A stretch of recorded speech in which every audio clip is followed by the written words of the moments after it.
Good morning विद्यार्थी मित्रों। जो ट्रांसफॉर्मरનો પ્રશ્ન ખૂબ લાંબો છે, અગાઉના લેક્ચરમાં આપણે એની રચના અને કાર્યપદ્ધતિ ભણ્યા. હજુ થોડો પોઈન્ટ્સ બાકી છે, આપણે આ લેક્ચરમાં પૂરું કરીએ. જો મેં લખ્યું છે આદર્શ ટ્રાન્સફોર્મર. આદર્શ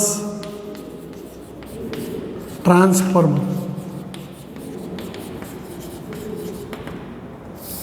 आदर्श એટલે સર્વગુણ સંપન્ન. જો ટ્રાન્સફોર્મર 100% કાર્યક્ષમતાવાળું હોય, 100% કાર્યક્ષમતાવાળું, તો એવા ટ્રાન્સફોર્મરને આદર્શ ટ્રાન્સફોર્મર કહેવાય. અને આવા ટ્રાન્સફોર્મરમાં પાવરનો બગાડ થતો નથી, ઉર્જાનો કોઈ વ્યય થતો નથી. ઇનપુટ ગુંચળામાં જેટલો પાવર આપવામાં આવે એટલો જ પાવર આઉટપુટ ગુંચળામાં મળે. તો આદર્શ ટ્રાન્સફોર્મર 100% કાર્યક્ષમતાવાળું, જેમાં ઉર્જાનો વ્યય થતો નથી. તેથી ઇનપુટનો પાવર જેટલો હોય એટલો જ આઉટપુટમાં પાવર મળે. એટલે આ બંને સરખો હોય. પણ યાદ રાખજો, વ્યવહારમાં બધો ટ્રાન્સફોર્મર કંઈ આદર્શ હોતો નથી. કારણ કે આપણે ભલે એવું કહેતા હોય કે ભાઈ અવગણીય અવરોધ ધરાવતું ગુંચળું, પણ એને થોડો ઘણો તો અવરોધ હોય જ. અને અવરોધને કારણે થોડી ઘણી ઉર્જાનો તો બગાડ થાય છે. માટે ઇનપુટમાં જે આપો એટલું 100% આઉટપુટમાં મળે નહીં.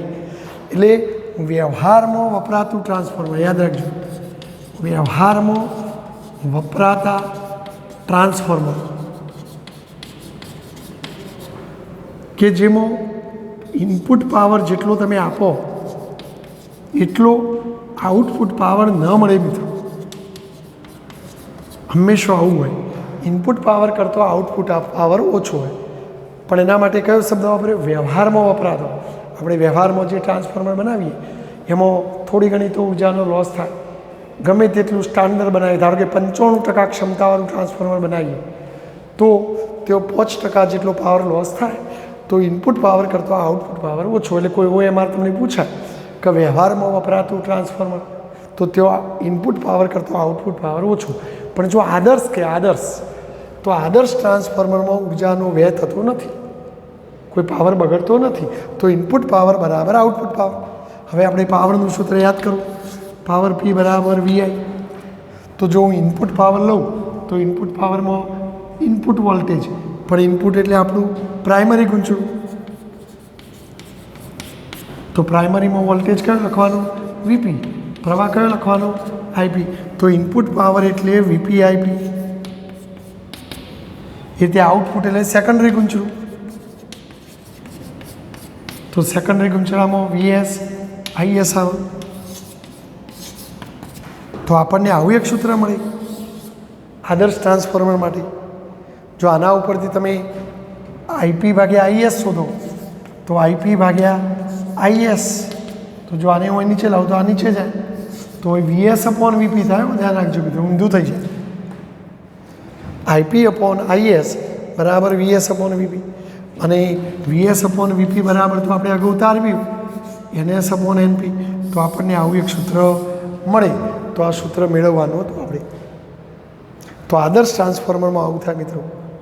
મિત્રો એક બીજી વાત, કે એસી સ્ત્રોત, આપણે જે ઇનપુટમાં એસી વોલ્ટેજ આપીએ છીએ અહીંયા, તો આ ઇનપુટ એસી સ્ત્રોતની વોલ્ટેજની જે આવૃત્તિ હોય, પ્રવાહની જે આવૃત્તિ હોય, તો આઉટપુટમાં પણ જે પ્રવાહ અને વોલ્ટેજો મળે એ એટલી જ આવૃત્તિથી દોલનો કરતો હોય છે.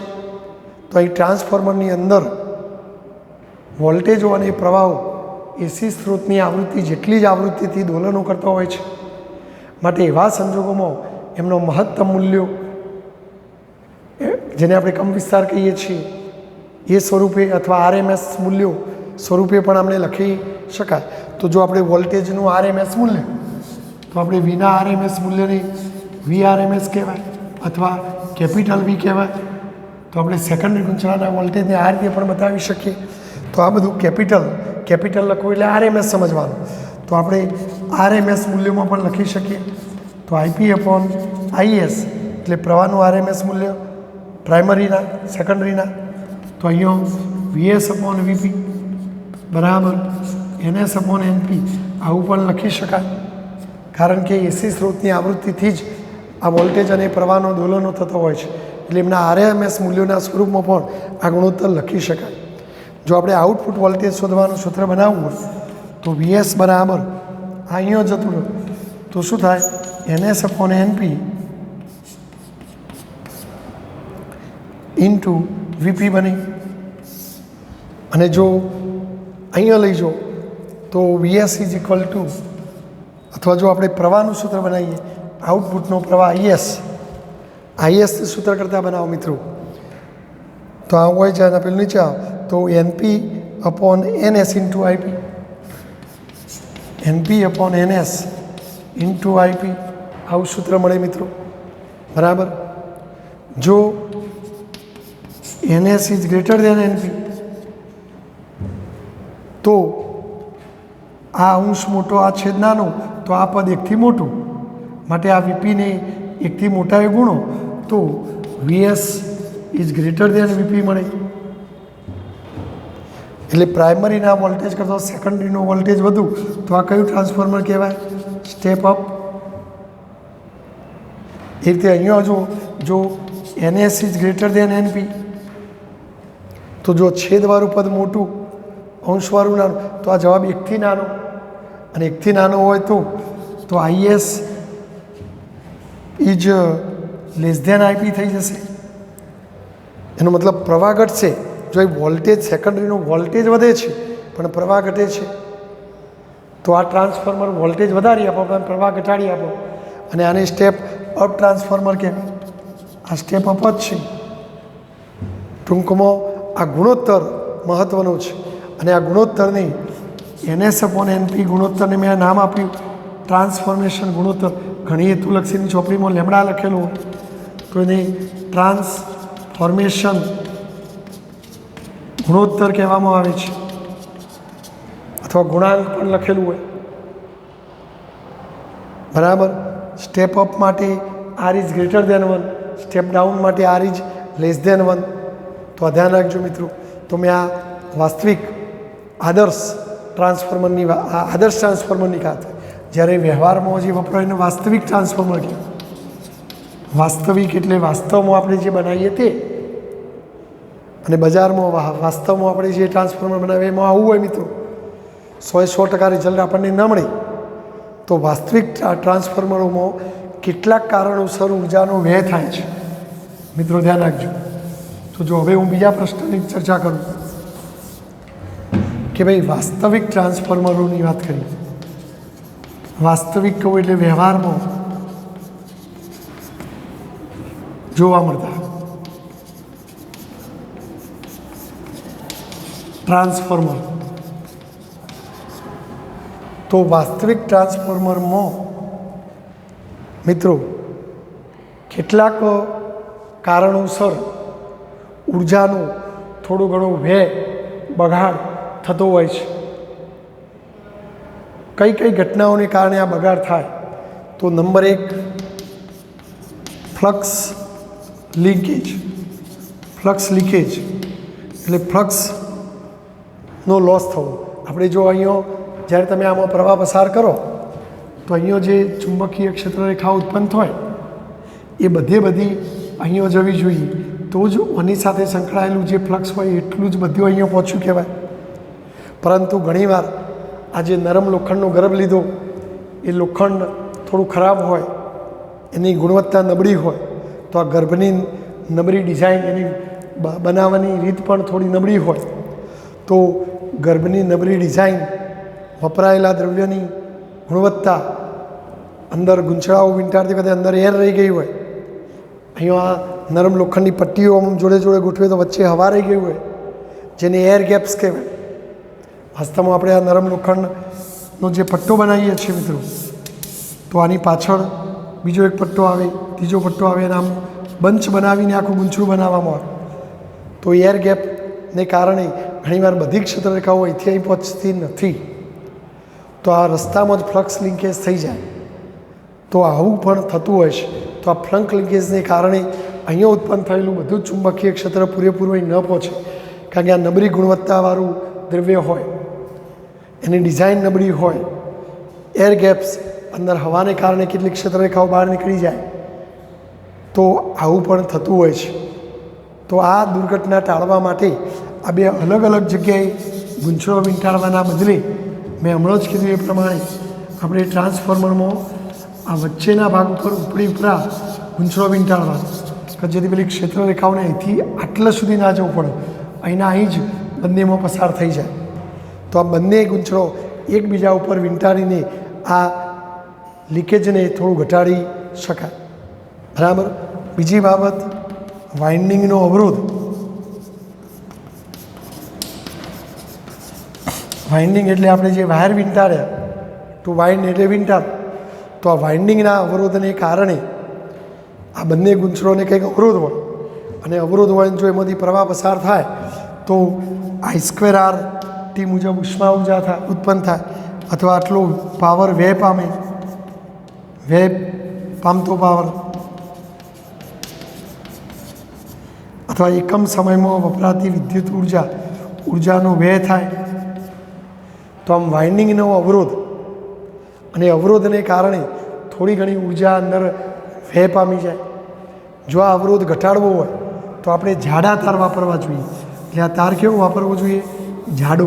એટલે આવા જો જાડા તારનો ગૂંચળો વીંટાળવામાં આવે તો કદાચ તારનો આડછેદ વધે તો અવરોધ ઘટે, અને અવરોધ ઘટે તો વ્યયમાં થોડો ઘટાડો કરી શકાય. તો એક આ બાબત પણ આપણે લક્ષ્યમાં લેવી જોઈએ. ત્રીજી બાબત, એડી પ્રવાહો.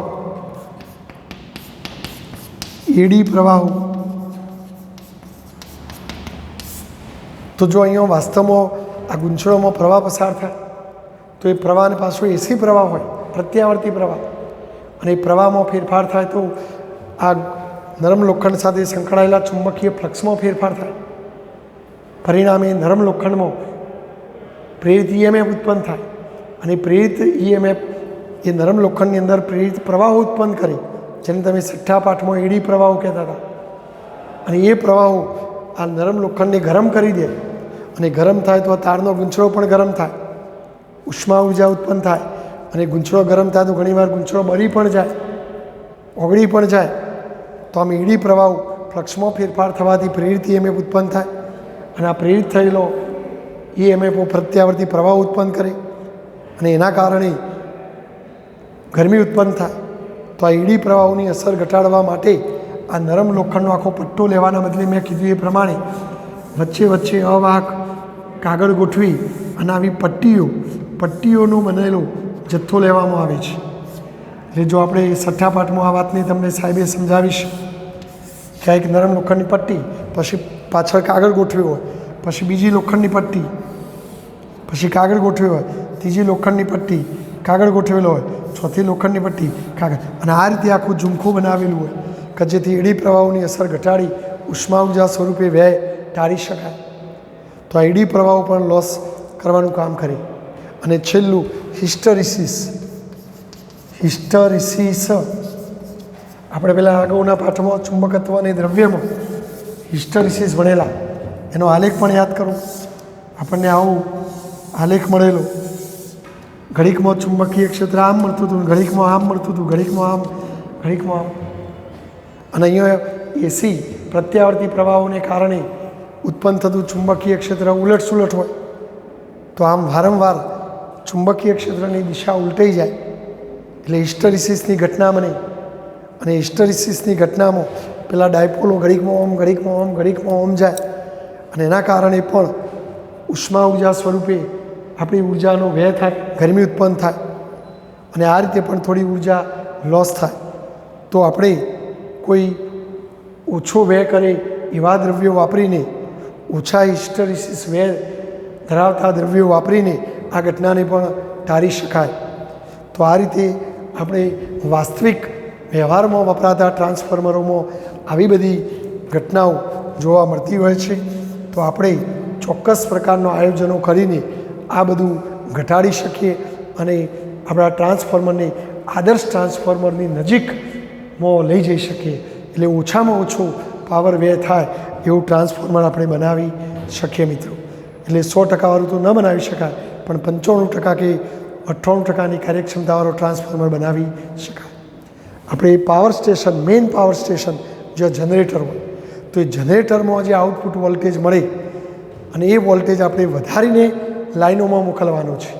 કારણ કે મેં હમણાં સ્ટાર્ટિંગમાં વાત કરેલી કે આપણી જે લાઈનો હોય એ લાઈનમાં પાવરનો વ્યય ઘટાડવો હોય તો અવરોધ ઘટાડવો પડે, પણ અવરોધ ઘટાડી નથી શકતા તો પ્રવાહ ઘટાડવો પડે, પણ પ્રવાહ ઘટાડવા વોલ્ટેજ વધારવો પડે.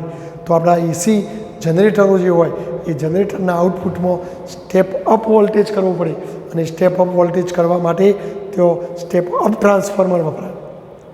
પછી વાયરો દ્વારા આપણા સબસ્ટેશનમાં આવી, સબસ્ટેશનમાં એ વોલ્ટેજ વધુ વોલ્ટેજવાળું હોય, પણ લોકોના ઘરો સુધી પહોંચાડવા માટે એ વોલ્ટેજને ડાઉન કરવું પડે. તો સબસ્ટેશનમાં જે ટ્રાન્સફોર્મરમાં હોય એ સ્ટેપ ડાઉન ટ્રાન્સફોર્મર હોય. અથવા જો સબસ્ટેશનમાં વોલ્ટેજ ના ઘટાડ્યું હોય તો સબસ્ટેશનથી તમારી સોસાયટી સુધી મોકલવામાં આવે. પછી સોસાયટીના નાકે થોભલાઓ ઉપર 2 થોભલા જેને યુટિલિટી પોલ્સ કહેવાય, અને પોલ્સ ઉપર ટ્રાન્સફોર્મર ડીપી ગોઠવેલી હોય, અને એ સ્ટેપ ડાઉન ટ્રાન્સફોર્મર હોય જેની મદદથી વોલ્ટેજ ઘટાડી પછી તમારી સોસાયટીના દરેક ઘરોમાં સપ્લાય કરવામાં આવે. તો મેઇન પાવર સ્ટેશનોમાં જનરેટરમાં સ્ટેપ અપ અને યુટિલિટી પોલ્સ અને સબસ્ટેશનમાં સ્ટેપ ડાઉન ટ્રાન્સફોર્મરનો ઉપયોગ કરવામાં આવે છે મિત્રો. તો અહીંયા ટ્રાન્સફોર્મરની વાતો મારે તમને જે કરવાની હતી એ લગભગ બધી જ મેં કરી છે મિત્રો. તો હવે જો આના થોડો સમય છે તો આના અનુસંધાનમાં વધારાના સ્વાધ્યાયમાં રહેલો 1-2 દાખલા તમને સમજાવું મિત્રો.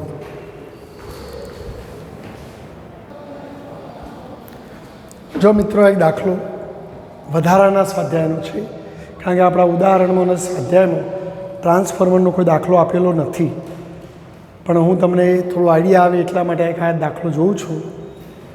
7.23 નંબરનો દાખલો. પાવર ટ્રાન્સમિશન લાઇનમાં 4000 ઓટા, જો ઓટા એટલે એમ ધરાવતું પ્રાઇમરી કોઇલ, તો પ્રાઇમરી કોઇલ એટલે ગૂંચળું, તો પ્રાઇમરી ગૂંચળાના ઓટા એટલે એનપી લખવાનું.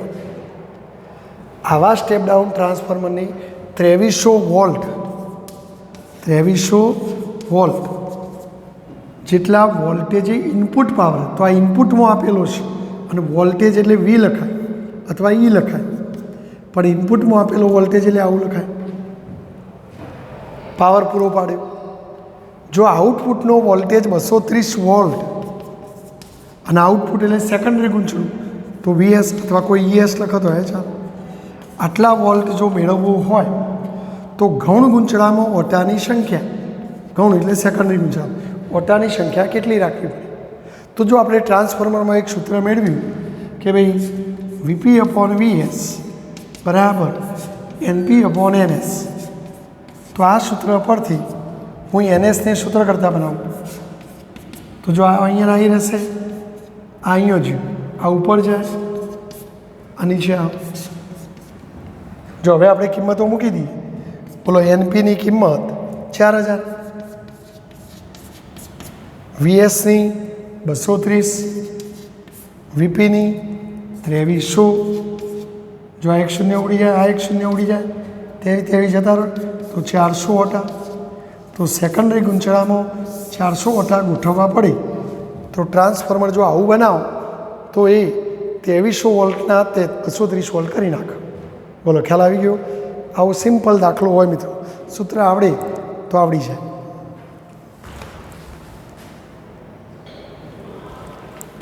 જો મિત્રો વધારાના સ્વાધ્યાયનો એક બીજો દાખલો 7.24.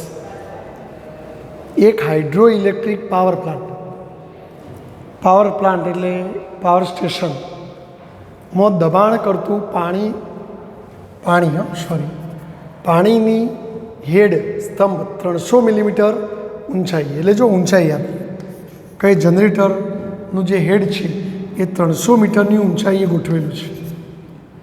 મળતો પાણીનો પ્રવાહ 100 મીટર ઘન પર સેકન્ડ. જો મીટર ઘન એ કદનો એકમ છે અને સેકન્ડ એ સમયનો, એટલે પર સેકન્ડે આટલા મીટર ઘન પાણી એના ઉપર આવી રહ્યું છે. જો આ ટર્બાઇનના જનરેટરની કાર્યક્ષમતા તો કાર્યક્ષમતાને ઈટા કહેવાય. 60% ટકા હંમેશા આ રીતે લખાય, 60/100 એટલે શું થાય 0.6. તો આ પાવર પ્લાન્ટમાંથી મળતા વિદ્યુત પાવરનું અનુમાન કરો. તો આપણે વિદ્યુત પાવર કેટલો મળતો હશે એ શોધવાનું છે. G9.8 લેજો. હવે જો મિત્રો કાર્યક્ષમતાનું મિનિંગ શું? તો જો કાર્યક્ષમતા ઈટા બરાબર, જેમ તમારી કાર્યક્ષમતા એટલે તમે મારી પાસેથી 100 ગુણનું પેપર લીધું કાર્ય કરવા માટે, પણ તમે 90 ગુણ લખીને મને આપ્યા, તો તમારી કાર્યક્ષમતા મારા આ રીતે લખાય 100 અને ઉપર 90. 100માંથી 90 લાવવાની કાર્યક્ષમતા. એમ અહીંયા પાવર કોણ ઉત્પન્ન કરે છે? આપણું હાઇડ્રો ઇલેક્ટ્રિક જનરેટર. તો એની કાર્ય કરવાની ક્ષમતા એ મારે નીચે લખાય, હાઇડ્રો ઇલેક્ટ્રિક પાવર. એને જેટલો પાવર ઉત્પન્ન કર્યો એ બધો જો તમને મળે તો કાર્યક્ષમતા 100% કહેવાય. તમે 100 ગુણનું પેપર લીધું, 100 ગુણ લાવો તો કાર્યક્ષમતા 100% થઈ જાય. પણ અહીંયા વિદ્યુત પાવર આપણને થોડો ઓછો મળે. તો આ વિદ્યુત પાવર અને હાઇડ્રો ઇલેક્ટ્રિક પાવરના ગુણોત્તરની એની કાર્યક્ષમતા કહેવાય. બરાબર છે? એટલે જો પહેલાં કાર્યક્ષમતા ઈટા બરાબર વિદ્યુત પાવર. તો જો આપણે વિદ્યુત પાવર શોધવામાં રસ છે મિત્રો, તો વિદ્યુત પાવર મારે શોધવો હોય તો આ પદ અહીં લઈ જવું પડે, હાઇડ્રો ઇલેક્ટ્રિક પાવર. એટલે આ પદ જો તમને મળી જાય તો જવાબ મળે. તો સૌથી પહેલાં આપણે હાઇડ્રો ઇલેક્ટ્રિક પાવર શોધીએ. Hydro electric power. હવે જનરેટર કંઈક કાર્ય કરે અને કાર્ય પાણીનો ધક્કો વાગે અને એનો ટર્બાઇન ફરે અને કાર્યથી પાવર ઉત્પન્ન થાય. એટલે પાવરનું સૂત્ર કાર્ય ઉપર આધારિત, પાવર P બરાબર કાર્ય ભાગ્યા સમય. પરંતુ મિત્રો કાર્ય એટલે તમને ખબર છે બળ ગુણ્યા સ્થાનાંતર અથવા અંતર ભાગ્યા સમય. તો કાર્ય એટલે બળ ગુણ્યા સ્થાનાંતર. પાછું બળનું સૂત્ર યાદ કરું, દબાણ બરાબર બળ ભાગ્યા ક્ષેત્રફળ પરથી બળ ઇઝ ઇક્વલ ટુ શું થાય? દબાણ ગુણ્યા ક્ષેત્રફળ થાય કે ના થાય મિત્રો? બોલો રાઈટ. તો આપણે એક કામ કરીએ, આ બળની જગ્યાએ આ લખી દઈએ. તો P બરાબર હાઇડ્રો ઇલેક્ટ્રિક પાવર બરાબર, તો બળની જગ્યાએ દબાણ ગુણ્યા ક્ષેત્રફળ અને આ અંતર તો ખરું જ, છેદમાં આ સમય. પરંતુ ક્ષેત્રફળ ગુણ્યા અંતર એટલે કદ થાય, માટે P બરાબર દબાણ ગુણ્યા કદ ભાગ્યા સમય. હવે આપણે જો H ઊંચાઈનો સ્તંભ હોય તો H ઊંચાઈના સ્તંભ માટે દબાણનું સૂત્ર 11માં આવી ગયું, H ρ G. કદને હું V કહું અને સમયને T કહું. હવે રો એટલે પાણીની ઘનતા, કારણ કે એ પાણીનો ઉપયોગ થયેલો છે. તો પાણીની ઘનતા રો બરાબર 1 ગ્રામ પર સેન્ટીમીટર ઘન. MKSમાં ફેરવો તો 10⁻³ કિલોગ્રામ પર મીટર ઘન થાય મિત્રો. કારણ કે ગ્રામના કિલોગ્રામ 10⁻³ અને સેન્ટીમીટરના મીટર કરો ઘન કરો એટલે 10⁻⁻100 પર જાય. તો જો હવે હું કિંમતો મૂકી દઉં. બોલો Hની કિંમત 300, રોની કિંમત 10⁻³ ગુરુત્વ પ્રવેગ 9.8. અને જો આ V/Tની આખી કિંમત, તો V/Tની આખી કિંમત 100. તો બોલો આટલાનું સાદું રૂપ આપીએ તો લગભગ 294 × 10⁶ વોટ આવે. તો હાઇડ્રો ઇલેક્ટ્રિક પાવર આવે મિત્રો. બસ હવે આપણે વિદ્યુત પાવર શોધવો છે. હવે આ સૂત્ર વાપરીએ તો વિદ્યુત પાવર બરાબર ઈટા. બોલો ઈટાની કિંમત 0.6 અને હાઇડ્રો ઇલેક્ટ્રિક પાવર તમે ગણી કાઢ્યો 294 × 10⁶. ચલો કેલ્ક્યુલેટરથી સાદુરૂપ આપો તો 176.4 × 10⁶ વોટ. અને 10⁶ વોટ એટલે મેગાવોટ. અને જો 176.4 એટલે એપ્રોક્સિમેટલી 176 મેગાવોટ કહેવાય. તો આ વિદ્યુત પાવર આપણને મળ્યો મિત્રો. બોલો, સમજી ગયા તમે? તો આ રીતે આ એક્ઝામ્પલ ગણી શકાય. સ્ક્રીનશોટ લઈ લેજો અને તમે ગણી કાઢજો મિત્રો.